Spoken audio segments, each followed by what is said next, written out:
Nah guys, kira-kira gimana ya caranya kalau misalnya kita cuma punya penghasilan yang minim, kemudian kita punya cita-cita yang mulia, pengen ngeberangkatin emak bapak kita untuk pergi umroh. Dengan biaya-biaya yang sekarang di kisaran antara 25 sampai 30 juta, kira-kira kita sanggup gak sih untuk ngebiayain mereka? Nah, dalam video kali ini gue pengen sharing nih berdasarkan pengalaman gue di tahun lalu, gimana caranya gue bisa nabung untuk ngeberangkatin umroh nyokap gue, dan gue berangkatin gue juga, jadi gue nabung untuk 2 orang.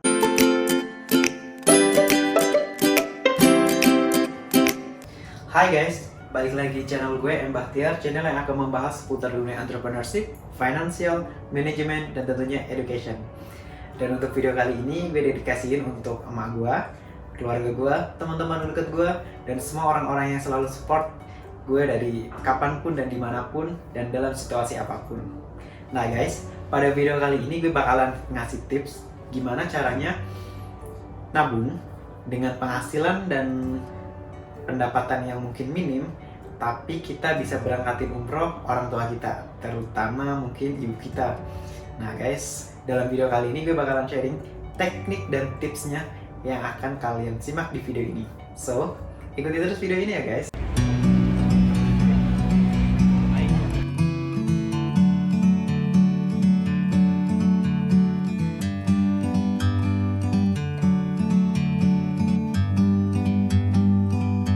Like a bird on a tree, I'm just sitting here. I got time, it's clear to see. From up here, the world seems small. Assalamualaikum. Dah. Sehat ya, Alhamdulillah. tutup kafe ya. Sukses. Banyak. Baliknya. Lancar, gak ada halangan. Ya. Meant to be. Amin. Penghasilan minim, terus kita harus hopeless gitu, nggak bisa berangkatin emak bapak kita umroh. Nggak bisa sih kayak gitu. Kamu ingat nggak guys, pepatah itu yang pernah mengatakan kalau misalkan nabung itu sedikit demi sedikit lama-lama jadi bukit. Kemudian pepatah Jawa bilang itu alon-alon asal kelakon. Nah guys, kalau misalkan kita untuk saat ini penghasilan kita minim tapi kita punya cita-cita yang mulia memberangkatkan orang tua kita untuk umroh, teknik dan caranya gimana sih? Nah, based on pengalaman pribadi gue yang gue jalanin umroh itu pas tahun 2019 akhir itu, di bulan Desember, gue ada beberapa tips dan triks nih yang mungkin bisa kalian terapin juga. Sekali lagi guys, kalau misalkan gue sharing untuk tips-tips financial yang gue udah jalanin di tahun-tahun sebelumnya itu, gue cuma pengen berbagi ilmu ke kalian-kalian. Bukan berarti gue hebat dan bukan berarti gue pamer. Kalau pamer kayaknya nggak mungkin deh. Harta gue juga pas-pasan ya. Poinnya nih guys ya, jadi gue itu nyiapin tabungan umroh itu dari tahun 2016. Jadi sekitar 3 tahun ya, dari 2016, 17, 18, 19. Ya sekitar 3 tahun persis gitulah, karena gue nabung tuh malah dari akhir tahun. Nah selama nabung itu gue ya gitulah jalani dari hasil usaha, kemudian ada jual-jual online dan sampingan jasa gitu, intinya jasa positif ya. Nah tipsnya, kalau misalkan kalian pengen nabung dan untuk saat ini mungkin kondisi keuangan kalian itu nggak terlalu besar atau mungkin hanya pas-pasan, tapi kalian masih bisa menyisihkan, caranya. Nah dari yang pertama tuh, kalau misalkan yang paling awal itu pasti niat dong. Kita harus niat dulu kalau misalkan kita pengen punya goals nih untuk kasih hadiah berupa paket umroh untuk orang tua kita, mungkin especially buat emak kita dulu, untuk nyokap kita. Nah pada saat itu gue mikirnya juga gitu, gue pengen nih punya cita-cita untuk ngasih hadiah yang spesial untuk nyokap gue, dan ya gue harus fokus, kemudian gue harus mengesampingkan untuk ego gue yang mungkin gue bisa alokasiin semua tabungan gue untuk biaya umroh ini.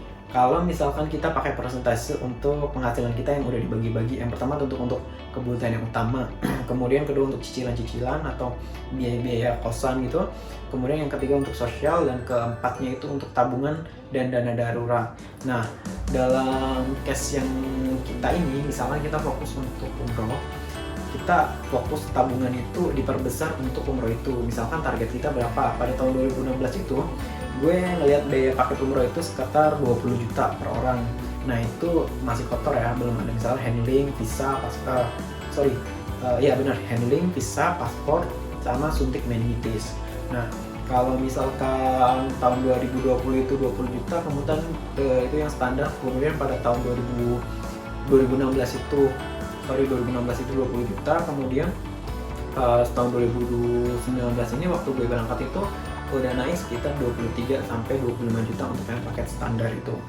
Mungkin ada yang lebih murah lagi, cuma ya standarnya 20 jutaan lah, biar jaga aman. Itu kan kalau misalkan biaya umroh itu paketnya tergantung dari rate dolar. Kalau misalkan dolarnya lagi tinggi, pasti paketnya lebih tinggi. Dan kalau misalkan dolarnya lagi stabil, ya mungkin harganya lebih stabil. Itu tergantung dari dolarnya. Nah, yang pertama niat. Yang tadi kita fokusin semuanya itu untuk niat. Dan pasti niat itu selain untuk membagian orang tua, pasti Tuhan juga tahu itu niatnya untuk ibadah. Jadi kalau sesuatu yang buruk aja mungkin bisa terjadi, apalagi untuk sesuatu yang niat baik, pasti dipermudah sama Allah. Nah, yang kedua, gue itu fokus untuk bikin satu rekening. Sorry nih guys, gue bukannya pamer ya. Gue kan pernah sharing tuh, ini juga isinya nggak ada juga. Ada maksudnya, tapi nggak banyak. Yang penting cukup lah ya. Nah, gue tuh di video sebelumnya tuh udah pernah sharing gimana caranya posting kebutuhan kita tuh kemana aja. Misalkan kebutuhan utama, gue dulu kemarin tuh bilang kita bikin 2 rekening ya. Satu tuh untuk kebutuhan utama dan untuk biaya operasional, dan untuk bayar cicilan, dan yang kedua itu rekening kedua itu untuk tabungan. Misalkan ini gue ada 2 tabungan, yang satunya itu payroll gaji dan dibagi untuk biaya operasional, yang satunya itu gue sisain untuk tabungan. Nah guys, kenapa kalau misalkan kita mau nabung untuk biaya umroh itu kan kita harus fokus. Kalau tabungan mungkin kita masih bisa ambil. Nah gue fokusin nabung itu untuk biaya umroh, jadi gue sisa di tabungan ini cuma ada sisa dikit. Nah selebihnya yang lebih besar itu gue bikin satu rekening lagi di salah satu bank syariah itu untuk ikut tabungan rencana umroh. Nah tabungan rencana umroh itu aturan mainnya pas waktu kita buka rekening, kalau nggak salah gue tuh dulu buka 100.000. Nah untuk setoran tiap bulannya tergantung kita mau di auto debitnya berapa. Nah pada waktu itu gue, karena target gue itu 2-3 tahun, jadi gue di auto debit itu sekitar 1.500.000. Nah kita hitung-hitung tuh 1.500.000, itu kan persentase gue dari penghasilan gue. Itu kalau misalnya dari persentase penghasilan kalian itu gimana, mungkin lebih dari 1.500.000, misalnya 2 juta, 3 juta, atau mungkin hanya 1 juta. Tapi kalian target due date-nya tuh di tahun berapa. Kalau gue misalkan di due date-nya itu di tahun 3 tahun ke depan maksimal. Nah tahun 2019 akhirnya karena gue ngeliat rate-nya tuh 20 juta. Kalau misalkan berdua kan berarti harus 40 juta kan. Nah kalau misalkan gue ambil 1,5 juta, kalau misalkan gue ambilnya itu 2 tahun 24 bulan, berarti itu baru 36 juta. Nah kalau misalkan 3 tahun itu tinggal dikali aja tuh berapa, 36 juta ditambah 1.500.000 kali 1 tahun lagi. Nah pas pada saat waktu udah berjalan itu, kalau misalkan gue target yang pertama itu kan 20 juta sampai 25 juta. Nah itu kan, nah pas karena gue ada beberapa kali kesendat waktu itu, karena mungkin ya banyak faktor ya. Karena gue ada banyak kebutuhan juga, jadi pada saat itu gue nabung auto debit dan ada beberapa kali kurang setoran, tapi tetap itu kesimpan duitnya, nggak bisa diambil dan nggak bisa diotak-atik sampai targetnya di 25 juta dah. Nah tadi berarti gue udah fokus nabung tuh selama 3 tahun. Gue 3 tahun dapat 25 juta dengan mengesampingkan ego gue dan ya mungkin agak kesendat karena kebutuhan lain. Kemudian yang ketiga, gue investasi ke instrumen investasi lain sih. Instrumen investasi lain tuh kayak misal ke emas, kalau enggak ke reksadana, atau mungkin ke tanah kalau misalkan duitnya banyak. Nah pada saat itu gue yang kepaksa auto debit itu kan harus dipaksa setoran itu 1,5 juta. Nah gue kalau ada rezeki lebih itu suka nabung, suka beli emas gitu. Kemudian gue juga main di reksadana, tapi reksadana yang aman ya, yang low risk itu di reksadana pasar saham. Bukan pasar saham, reksadana pasar uang. Kalau pasar saham agak serem ya. Nah pas itu gue nggak perasa tuh gue main tuh sekitar 1 tahun, dan gue nabung emasnya itu kalau misalkan kalau nabung emas, beli emasnya itu kan nggak tentu kan, kalau pas ada rezeki lebih aja, kalau misalkan nggak ada ya beli gitu. Nah gue kalau rezeki lebih beli gitu, terus kalau reksadana ya rutin berapa. Kalau nah gue ya karena kalau tahun-tahun sebelumnya itu gue belum kuliah kan, nah pas tahun-tahun sekarang sih udah kuliah kan, jadi biayanya fokus untuk biaya kuliah dulu. Nah akhirnya gue hitung-hitung tuh guys, tabungannya itu gue kan dapat 25 juta, kemudian pas gue cek di reksadana gue sekitar 36 juta. Nah terus gue 36 juta itu sama emas ya, sama emas gitu lah, jadi 25 juta sama 36 berarti itu kan berapa tuh, 25 sama 25 sama 35 juta itu udah 61 ya, 61 juta. Nah alhamdulillah ada rezeki lagi ya, karena kayaknya gue udah niatin nih buat apa namanya, bener-bener mau jalan umroh gitu kan. Terus kemudian alhamdulillah dapat rezeki lagi buat nambahin itunya, terus dapatlah ada tabungan sekitar 71 jutaan. Nah 71 jutaan gue hitung tuh berdua sama nyokap gue, kayaknya bisa jalan nih. Ya udah akhirnya gue browsing paket umroh itu berapa. Nah dapatlah dari teman gue itu sekitar 25 juta, berdua berarti kan 50 juta. Nah itu belum ketambahan sama handling bag, suntik meningitis, kemudian kemudian paspor buat nyokap gue, terus juga harus urus dokumen sana sini kan, terutama rekomendasi dari Kemenak sama penambahan suku kata untuk nama yang kurang dari 3 suku kata, kemudian untuk ya biaya pengajian, terus uang saku, dan mungkin ada biaya lain yang tak terduga. Nah akhirnya gue hitung-hitung tuh per personnya sekitar 32 juta. Nah 32 juta kali 2 kan udah berapa tuh? Udah 64 juta kan. Nah alhamdulillah dari uang itu ya udah gue berangkat umroh. Nah gue daftar terus urus tada, dan 3 minggu sebelum gue berangkat gue jatuh sakit, harus dirawat di rumah sakit. Ujian sih itu guys. Nah singkat cerita lagi proses ribet-ribet buat ngurus dokumen, terutama nyokap gue kan udah lanjut kan usianya, dokumen pasti agak susah. Nah kalau gue udah ada paspor, nah kalau misalkan ngurus kan pasti harus cepet, apalagi harus ke Kementerian Agama, kemudian harus ke imigrasi. Nah ya sambil sakit sambil tetap mikirin itu sih. Nah mungkin karena kecapean, gue kena gejala tipes sama radang amandel, akhirnya gue harus dirawat selama 4 hari di Rumah Sakit Mitra Kemayoran dekat rumah gue. Thank you buat teman-teman dan saudara-saudara gue yang udah support gue waktu gue sakit. Kalian itu best dah. Nah pas pada saat 4 hari gue dirawat, terus alhamdulillah udah baikan, kemudian gue rawat jalan. Nah gue kan agak worry kan, 2 minggu lagi kan gue harus berangkat, terus juga sebentar lagi tuh nggak 2 minggu, 3 mingguan itu gue harus berangkat. Terus gue juga harus buru-buru suntik meningitis. Gue konsul ke dokter, katanya nggak apa-apa kalau suntik meningitis. Nah akhirnya gue ke rumah sakit KKP di Pelabuhan Tanjung Priok itu dengan biaya sekitar 300-400 ribu gitu, suntik meningitis, terus dapat buku kuning. Nah dapat buku kuning buat syarat, salah satu syarat untuk umroh. Akhirnya gue urus itu, nyokap gue juga urus itu, kemudian nyokap gue bikin paspor di sini. Dan alhamdulillah dipercepat karena mungkin udah lansia, jadi nggak perlu antrian online. Dan 2 hari jadi ya, 1 hari interview sama pengambilan gambar, terus gue langsung bayar besokannya, dan busanya udah jadi bisa diambil, alhamdulillah. Nah habis itu gue berangkat sama nyokap gue ke Jeddah.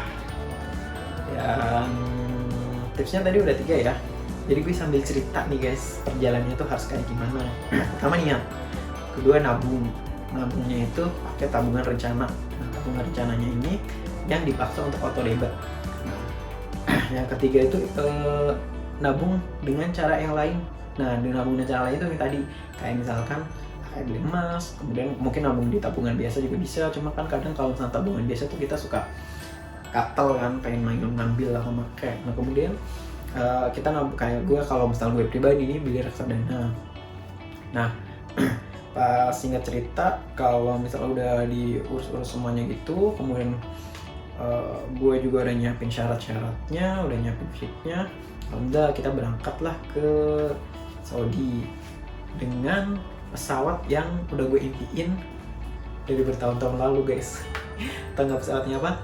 Emirates. Tau kan Emirates kayak gimana tuh servicesnya, kemudian juga pesawatnya, fasilitas pesawatnya, ya Allah tuh keren dah. 10 jam perjalanan bisa nonton film, juga apa namanya, kursinya enak kan, terus juga pramugaranya juga ramah-ramah, dan ya bisa jalan bareng nyokap sih, itu yang paling penting. Kemudian setelah instrumen investasi, dan yang terakhir nih guys, kalau misalnya kita punya satu impian yang besar gitu ya, jangan lupa sedekah. Itu buat gue hal yang wajib sih. Kalau di gue ya pasti semua orang pengen sedekah semampunya aja, dan sedekah itu selain ya bukannya kita ngarep imbalan apa ya, kalau gue sih lebih ke apa ya, gue kan pernah susah. Nah pada saat gue ada lebih ya gue pengen bantu, gitu aja sih. Gitu guys, itu tekniknya. Pokoknya yang pertama fokus, niat dulu nih, kita bulatkan tekadnya buat niat untuk umroh dan biaya umroh untuk orang tua kita. Yang kedua, kita nabung, kita buka rekening baru. Kemudian yang tidak bisa diambil dulu tak-atik, kemudian kita nabung di tempat lain, tapi dengan catatan kita nyari penghasilan yang lain. Cari penghasilan yang lain itu ya kita bisa jual jasa kita, misalnya kita bisa bikin laporan keuangan, ya udah kita jadi accounting yang freelance gitu kan. Terus kemudian kita juga bisa jualan online, dropship. Kalau misalnya kita ada niat tuh biasanya tuh jalannya enak aja sih guys. Jadi ada aja rezeki dari sini, dari sana, dari sini, dari sana gitu. Gitu. Dan keempat yang terakhir itu sedekah. Itu yang paling penting sih guys. Ada aja, ingat ya, setiap orang itu punya rezeki, dan setiap orang itu udah ada jalan rezekinya. Cuma tergantung kita mau ngambilnya dengan cara apa, mau dengan cara yang salah atau mau dengan cara yang benar. Itu pilihan kita masing-masing. Nah balik lagi, kalau gue pengen sharing waktu kita di Saudinya, waktu kita ngejalan umrohnya. Nah pas umroh itu kita sampai di Madinah dengan kondisi musim dingin. Dengan kalau di Madinah itu dia kotanya itu lebih apa ya, lebih peaceful ya, karena lebih relax gitulah, udaranya adem, terus juga nggak crowded, orang-orangnya juga nggak yang desek-desekan atau gimana gitu. Kemudian hotel gua juga dekat dari Masjid Nabawinya kan, alhamdulillah. Terus ya nyokap gue juga semangat banget, apalagi naiknya Emirates kan. Naik Emirates, kemudian hotelnya juga bagus, alhamdulillah. Makanannya juga makanan Indonesia, biarpun yang masak tetap orang luar, jadi tetap ada rasa-rasa yang kurang cocok di lidah. Tapi alhamdulillah. Terus ke berapa hari kita di Madinah, banyak sih momen-momen yang bikin gue amazing itu, cuma nggak bisa gue ceritain, biar jadi pengalaman gue pribadi aja. Nah singkat cerita, berapa hari kita pergi udah selesai ibadah di Madinah, terus kita pergi ke Mekah. Dari Madinah ke Mekah itu kan agak lama tuh, berapa jam itu, kayaknya lebih dari 5 jam deh. Terus kita ngambil mikot di Bir Ali, kita sholat, terus kita ngambil niat umroh ya. Kita ngambil niat umrohnya di Bir Ali. Kalau yang laki-laki itu pakai pakaian ihram, kalau yang perempuan juga ihram itu kayak mukena yang putih gitu. Terus kita sholat, kita niat. Nah kita istirahat bentar doang, naruh tas segala macam di koper, terus ambil air wudhu, naruh tas koper di hotel, kemudian kita air wudhu, langsung kita ke Ka'bah. Dan pada saat itu ya Masya Allah, pada saat kita baru melangkah mendekati Ka'bah, kubah yang kotak hitam itu guys, yang kita lihat di situ, amazing sih.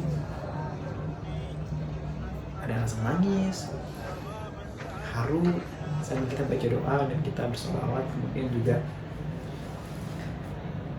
apa ya, dengan situasi yang crowded kayak gitu, banyak banget manusia ya, yang mungkin ratusan ribu, tapi kita tetap merasakan kedamaian, kemudian kita juga merasakan jijik sih ya, kalau menurut gue mungkin jijik ke diri gue karena kebanyakan lakuin dosa. Terus juga seneng bisa nemenin, bisa megangin ibu kita keliling Ka'bah untuk tawaf, kemudian haru ya, amazing pokoknya deh, susah dijelasin, jadi nangis ntar. Pokoknya amazing banget dah guys. Alhamdulillah sih, itu ya mungkin itu kado paling dan super yang gue dapet dari Allah Subhanahu Wa Taala. Mungkin cari duitnya dari keringat gue, cuma segala yang gue dapetin itu nggak mungkin gue dapet dengan mudah tanpa ada doa dan tanpa ada sujud-sujud dari nyokap gue dan keluarga gue. Jadi amazing banget sih sama seluruh umat Islam yang ada di seluruh belahan dunia, mau yang Afrika, mau yang Asia, mau yang Melayu, mau yang India, mau yang Bangladesh, mau yang Turki, mau yang US, mau yang Europe, ada semua di situ. Dan kita tetap teratur, tetap tertib, kemudian kita tetap khusyuk untuk jalanin ibadah. Nah, terus ya setelah selesai umroh, sujud syukur, kemudian tahallul, dan gue ini kan rambutnya masih full ya guys ya. Habis itu gue langsung dipotakin, yang kayak kata teman-teman gue kayak lampu taman gitu ya. Itu mes banget sih. Kalau kata ustadz gue, kalau misalkan tahallul sih boleh dipotong cuma minimal 3 helai. Cuma katanya kalau menurut hadis Nabi itu yang afdal itu dan pahalanya banyak dipelontosin. Ya ini gue milih untuk dipelontosin. Sekarang udah nunggu lagi sih. Makanya pas pagi kita baru ya setiap sholat fardu pasti kita ke depan Ka'bah. Gue temenin nyokap gue, terus ya karena nyokap gue juga udah usia jadi harus dipantau terus. Kemudian dan uniknya ya nyokap gue nih, mungkin karena saking semangatnya kali ya, jadi pernah tuh satu kali sama nenek temen dia yang satu kamar gitu, langsung gitu. Dan kita kan jadi panik ya, namanya di negara orang, terus juga di tempat yang serame itu, takutnya tuh ya hotelnya kan banyak, terus juga tinggi-tinggi gede-gede, takut nyasar atau apa. Tapi alhamdulillah sih enggak. Jadi habis itu gue langsung kalau misalnya mau sholat mau apa ya temenin terus, takutnya kenapa-napa. Terus pas udah kita keliling city tour, keliling kota keliling kota Mekah, ke ya tempat-tempat yang mungkin dulu jadi saksi bisu untuk menegakkan agama Islam. Itu rasanya amazing banget sih. Gue juga sampai merinding, bakalan gue lupain seumur hidup gue. Itu pada saat kita habis sholat asar, kita kalau sholat fardu itu kalau di Ka'bah itu karena saking penuhnya kurang lebih 1 jam ya dari prepare sampai ke pulangnya. Nah pas pulang itu mudah-mudahan nyokap gue nonton, dan ya ini anakmu bangga banget sih bisa kayak gitu. Terus gue mampir dulu sama teman sekamar gue, sama nenek, sama nyokap gue. Terus kita mampir ke salah satu stand es krim dekat hotel gue pada sore-sore itu sekitar jam 4:30 atau jam 5-an gitu.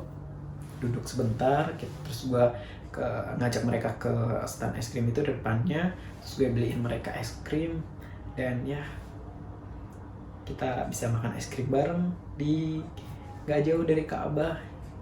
Kita bisa menikmati senja dengan lalu lalang orang-orang yang lagi pada jalan, yang warna kulitnya hitam, putih, yang tinggi, yang besar, yang kecil, yang bersemangat untuk ibadah. Dan itu menurut gue amazing banget sih. Habis itu kita prepare sehari berikutnya pulang, beli-beli oleh-oleh, terus pulang. Dan ya di pesawat nyokap gue agak sakit gitu, terus di pesawat kalau Emirates kan care gitu ya kalau misalnya ada yang sakit atau apa, jadi gue minta bantuan sama pramugarinya, alhamdulillah terus diperiksa, terus dikasih obat. Ya lemes gitu sih sampai Indonesia. Tapi terima kasih banyak buat semua doa dan perjuangan nyokap gue.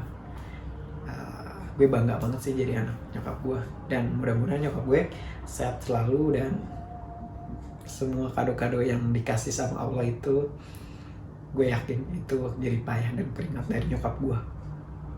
Thank you. Mudah-mudahan ini jadi inspirasi buat kalian semuanya. Dan sekali lagi, kita nabung itu penting banget. Kalau kita pengen sesuatu udah niat, dan kita harus bertanggung jawab dengan niatnya. Caranya gimana? Ya kita fokus ngelakuinnya. Yang ketiga, kerja keras, dan ya untuk hasil kita serahin ke Allah. Allah itu selalu punya jalan yang kita nggak sangka-sangka. Gue selalu percaya, gue bukannya ceramah atau apa ya, gue juga nggak yang bagus banget imannya. Cuma ya gue tau lah, kalau gue pernah belajar gitu, yang selalu gue pegang dari dulu gue baru buka usaha sampai sekarang sih, gue percaya itu Quran surat Al-Hud ayat 6. Itu yang selalu gue tanamin dalam pikiran gue, bahwa jangankan kita manusia, hewan melata pun kayak cicak atau laler itu rezekinya udah diatur sama Allah. Bahkan daun yang udah jatuh itu udah diatur sama Allah, apalagi kita manusia yang makhluk paling berakal. Jadi guys, mudah-mudahan video ini menginspirasi kalian. Selama bulan Ramadan ini gue bakalan sharing banyak mungkin di video-video gue, sambil ngisi kegabutan gue selama masa PSBB dan WFH. Mudah-mudahan bermanfaat, dan mudah-mudahan apa yang kalian cita-citakan bisa terkabul. Dan ingat, selalu libatkan Tuhan dalam setiap urusan kita, dan selalu minta restu kepada orang tua kita. Insya Allah itu jadi jalan kemudahan buat kita. Thank you guys, jangan lupa subscribe, comment, dan like. Kita bakalan balik lagi di video-video berikutnya, masih seputar entrepreneurship, financial, management, dan tentunya education. Thank you.